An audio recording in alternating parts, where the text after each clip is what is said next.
एक तरफ संविधान को खतरा है और दूसरी तरफ हमारे अंदर ये चाहत है कि संविधान को पूर्ण रूप से लागू कराया जाए। खतौली का चुनाव प्रत्याशी जयंत चौधरी जी ने बहुत सोच समझ के दिए। कोई कुछ भी कहता रहे, आपको एक बात याद रखनी कि गठबंधन का प्रत्याशी हमारा अपना, और जब बात मान सम्मान की हो तो आप लोगों ने कभी मुझे पीठ नहीं दिखाई। आपने हमेशा मेरा मान रखा। मैंने तो मुजफ्फरनगर में भी देखा कि जब जिला पंचायत का चुनाव था, आपने मुझे यहां से 6-6 सांसद मेंबर जिता के दिए, तो मैं इस बात को भूला नहीं। लेकिन आज मैं आपसे कुछ और कहने आया। देश में हालात बड़े खराब, नौजवान परेशान। पहले तो भर्ती नहीं आती, भर्ती आती है तो पेपर लीक हो जाता है। उसके बाद जो थोड़ा बहुत आगे बढ़ने के लिए दलित पिछड़ों को आरक्षण मिला है, उसमें घोटाले हो जाते। आपने 69,000 शिक्षक भर्ती में और दरोगा भर्ती में देखा कि किस तरह ये सरकार जो अहंकार में चूर है, जो अहंकार में इतनी खो चुकी है कि उनको ये भी याद नहीं कि वो नौजवानों के भविष्य को बर्बाद करने में लगे। किस तरह से गरीब माँ बाप, किसान सवेरे लोग अपने बच्चों को पढ़ा लिखा के उम्मीद लगाए बैठे उनको नौकरी मिलेगी। ये पहले ऐसी सरकार है केंद्र में और स्टेट में जिनके राज में नौजवान आत्महत्या करने को मजबूर है। जितना सरकारी सिस्टम है सबको बेच रही है सरकार। अब अमीर लोग तो फिर भी थोड़ा बहुत सर्वाइव कर जाएंगे, लेकिन जब मैं गरीबों की तरफ देखता हूं तो एहसास होता है कि गरीबों की तो जेब खाली है। उनमें तो महंगाई का और जोर सरकार डाल रही, चाहे पेट्रोल डीजल के दाम, चाहे खाद्य पदार्थों के दाम हो, चाहे गैस के दाम हो। और सवाल आप इनसे कर नहीं सकते। अगर आप सवाल करोगे तो फिर ये सरकारी मशीनरी का दुरुपयोग करके अगर आदमी पैसे वाला ताकतवर हो तो सीबीआई ईडी इनकम टैक्स लगा देते, और अगर आदमी क्रांतिकारी संघर्षशील हो तो ये झूठे मुकदमे लगा देते। इतना अन्यायपूर्ण शासन क्या तो अंग्रेजों का था या फिर इस सरकार का? मैं आज संविधान दिवस पर अपने महापुरुषों को भी याद करता हूं कि किस सपने को सजाया था बाबा साहब अम्बेडकर ने, सर छोटूराम ने, सरदार वल्लभ भाई पटेल ने। देश बनाया, दिल जोड़े,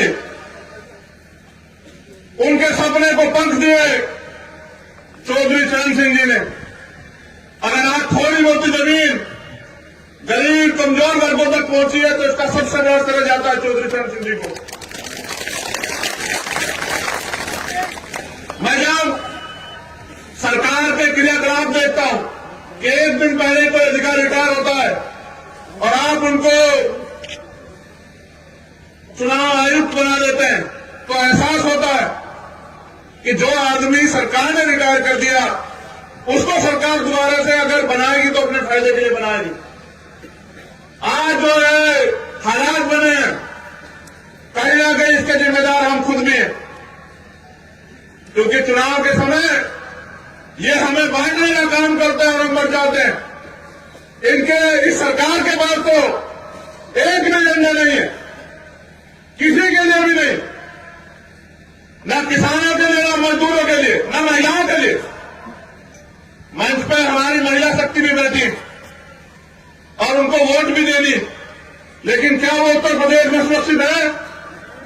गृह मंत्री आके कहते हैं कि कहने रात के रात को 12 बजे घूम लो, और मैंने देखा कि अभी बहुत बड़े पैमाने पर इनके नेताओं के घरों में चोरी होने लगी। कई एक्टरों के घरों में चोरी, उनके गहने चोरी हो गए। उत्तर प्रदेश में हम डरावा महसूस कर रहे हैं।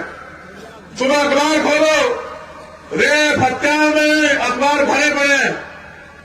थोड़ी बहुती जो कमी कसर है वो इनके नेता गरीबों की जमीन दबा के माफिया सही करके पूरी कर दे रहे हैं। यहां बड़े पैमाने पर किसान उपस्थित है। कहते हैं जी देश का किसान खुशहाल नहीं होता, देश खुशहाल नहीं होता। और किसानों के क्या हाल है आप बेहतर जानते हैं।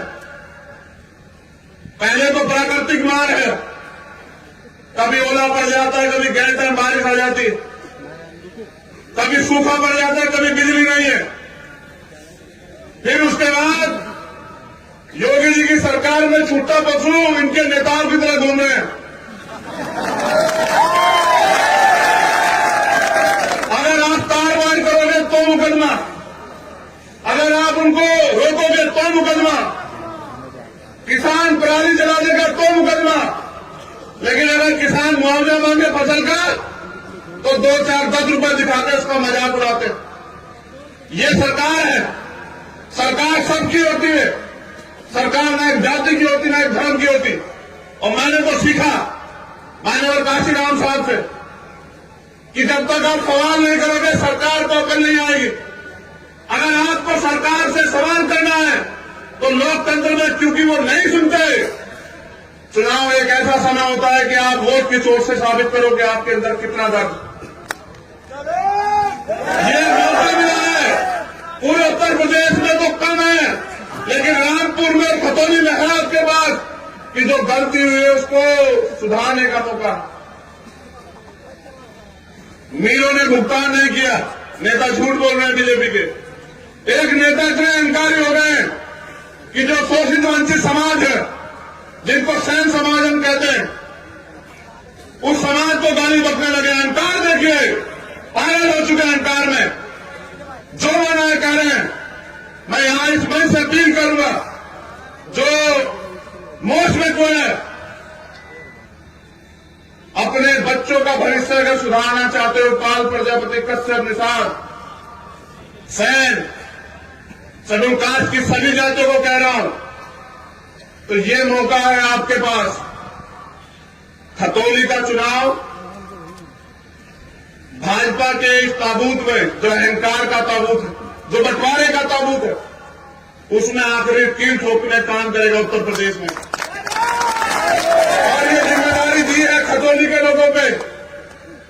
मैं और जैन जी अभी राजस्थान थे, वहां भी किसान कमेरों में तड़फन है, क्योंकि सरकारों से सवाल करते हैं लेकिन जवाब पे कुछ नहीं। मैं ये महसूस करता हूं कि लोकतंत्र में अभिव्यक्ति की आजादी को कुचला नहीं जाना चाहिए। और अभी आपने देखा कि यहां भी किस तरह के षड्यंत्र उन लोगों ने किए हैं, माहौल खराब करने का काम। ये तो हमारे लोग माहौल सुधारने के काम में लगे हुए हैं, क्योंकि 3 तारीख के जन्मदिन का अभी उधार आपको मैं छोड़ के जा रहा हूं। ये आपको 5 तारीख को चुकाना है। लेकिन मैं समझता हूं ये किसानों की धरती है। अगर इस देश को बचाना, अगर भारतीय संविधान को बचाना, तो जब 5 तारीख को आप घर से निकलेंगे, और खुद नहीं निकलना है, मां को लाना है, बाबूजी को लाना है, दादी को लाना है, दादा को लाना है। आपका वोटिंग परसेंटेज मैं अपने लोगों से कह रहा हूं, सब मेरे लोग हैं, मगर उनसे कह रहा हूं जो मेरे लिए जान देने को तैयार रहते हैं कि आपका वोटिंग परसेंटेज खतौली में सबसे ज्यादा होना चाहिए इस बार। आपके बूथ गवाही देंगे और आपके बूथ ये भी बताएंगे कि क्या मेरे संघर्ष में कोई कमी है क्या, ये आपके बूथ बताएंगे। लेकिन मैं आपसे फिर कह रहा हूं, खतौली का रिजल्ट और खतौली का चुनाव किसान आंदोलन में शहीद सभी किसानों को सच्ची श्रद्धांजलि होगी। ये जिम्मेदारी आप लोगों के पास। एक शब्द नहीं बोले प्रधानमंत्री, एक शब्द नहीं बोले किसानों की लाशों पे। इतने किसान शहीद हुए, एक शब्द नहीं बोले, वादे किए, खोखले किए, झूठ बोलती है बीजेपी और बीजेपी के नेता।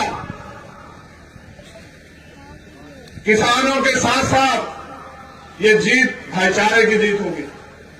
ये जीत झूठ पे सत्य की होगी। और मैं अपने लोगों से कह रहा हूं, 2 अप्रैल का दर्द याद है या भूल गए हो? बताओ,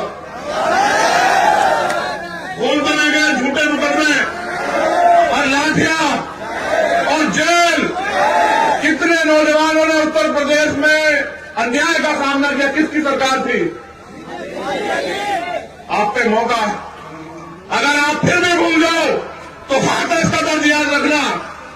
ये षड्यंत्र करेंगे, दंगा फसाद कराएंगे, बांटने का काम करेंगे, तुम नहीं टिकोगे, खरीदने का काम करेंगे, तुम्हारी वोट की बोली लगाएंगे। इनके चमचे आपके बीच में आएंगे। एक तरफ वो चमचे और एक तरफ आपका संघर्षशील भाई। आपको तय करना है कि खतौनी में आप किसके हाथ मजबूत करोगे। ये पूरा दम लगाएंगे, आप टिके रहना और घबराना मत। बुलडोजर इनका धर्म और जाति मजहब देख के चलता है। इनका बुलडोजर गरीबों पर चलता है, इनका बुलडोजर मजलूमों पर चलता है। मैं अपने और भाइयों से भी कह रहा हूं कि मैं 5 तारीख में डट के यही रहूंगा मुजफ्फरनगर में। सरकार अगर गुंडागर्दी करेगी तो उनकी लाठियां खाने के लिए, गोलियां खाने के लिए हम लोग यही रहेंगे मुजफ्फरनगर में। ये मात्र खतौनी का चुनाव नहीं, हमारे सम्मान का चुनाव। और मैंने जैन जी से वादा किया है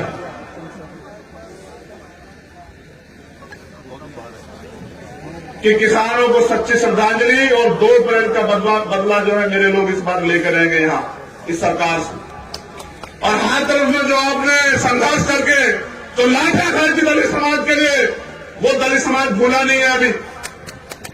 बिल्कुल याद है कि आपने जो लाठियां खाई, मेरे कार्यकर्ताओं सब सिर्फ सम्मान के भूखे। मैं जितनी अपने कार्यकर्ता साथियों की तारीफ करूं, मैं किसी के कार्यकर्ता को गलत नहीं कह रहा हूं, कमजोर नहीं कह रहा हूं। मैं इसलिए उसका हौसला इसलिए बढ़ाना चाहता हूं क्योंकि मैंने उनको संघर्ष करते देखा। आज उनको उम्मीद है कि उनका प्रत्याशी जीतेगा, इसलिए वो इतनी बड़ी संख्या में आए। मैं उनकी उम्मीद की दाद देता हूं। बस मैं एक अपील आपसे और करता हूं, क्या 5 तारीख को कोई ताकत आपको मेरे सम्मान की लड़ाई को लड़ने को रोकने का काम कर सकती है क्या? तो आज के बाद आपको चैन से नहीं बैठना। 2 तारीख में मैं यही रहूंगा, खतौनी में आपके बीच आऊंगा। 3 तारीख का जन्मदिन 2 तारीख को मनाएंगे। आप गांव में इंतजाम रखना। मैं कोशिश करूंगा कि सुबह 7 बजे से लेकर और रात के 12 बजे तक हर एक गांव में जाने का प्रयास करूंगा।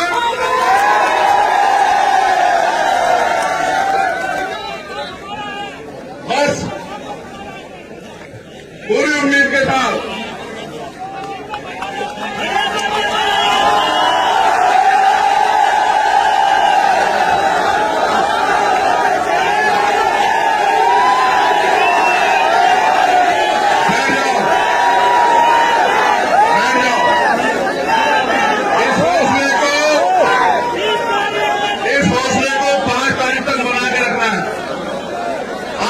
सोना नहीं है, जागना है। एक शादी करेंगे में घोटाला करेंगे।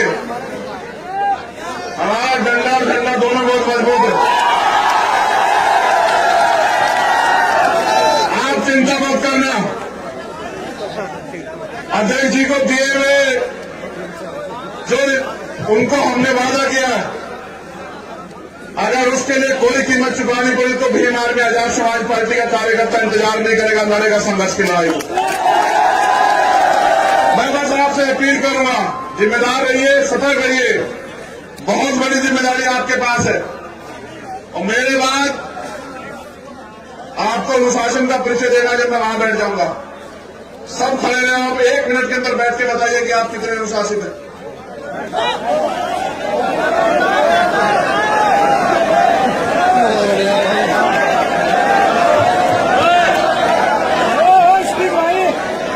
पूरी होने वाली 1 मिनट। 5 तारीख के दिन नलके के चुनाव चिन्ह पर हमारे प्रत्याशी भाई मदन भैया का हाथ मजबूत करके राष्ट्रीय लोकदल आजाद समाज पार्टी समाजवादी के इस गठबंधन को वोट देकर ताकत देना और एक नई लकीर खींच देना कि अब उत्तर प्रदेश में भारतीय जनता पार्टी का समय जाने वाला है और इस नए गठबंधन का समय आने वाला है। बहुत बहुत धन्यवाद।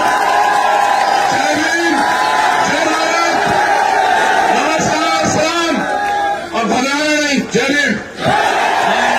India Plus News, Shif Wahi Josahi.